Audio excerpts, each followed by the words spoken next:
Noong Oktubre 21, sana ay ipinagdiriwang ng yumaong Jacqueline Jose ang kanyang ika-62 taong kaarawan. Matatandaan na pumanaw ang batikang aktres noong Marso 22 na labis na ikinalungkot ng buong industriya ng showbiz. Kahapon, mula Siargao, ay mag-isang lumipad patungong Maynila si Andy Eigenman upang makasama ang kanyang mga kapatid at mahal sa buhay sa paggunita ng kaarawan ng kanyang ina.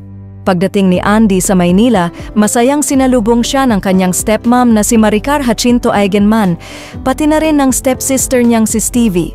Dumalo rin sa munting salo-salo ang ilang miyembro ng pamilya, kabilang na ang pinsan niyang si Gabby Eigenman. Sa kabila ng pagiging simple, puno ng pagmamahal at alaala ang pagdiriwang na iyon. Nakasama rin ni Andy ang kanyang panganay na anak na si Ellie, na kasalukuyang nagbabakasyon sa piling ng kanyang ama na si Jake Ejercito. Pinakanakaantig naman sa mga netizen ang bouquet of wildflowers na inihandog ng mga anak ni Andy, sina Lilo at Kowa, para sa kanilang lola Jacqueline.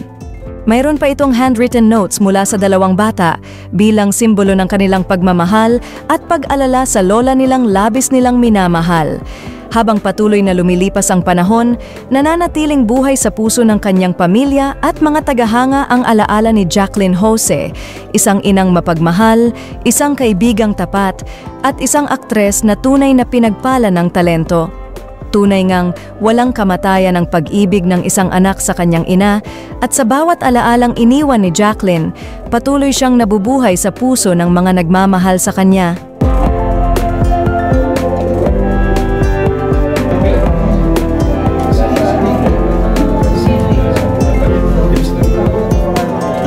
Ano yun? Yun. Perfect. Yachi.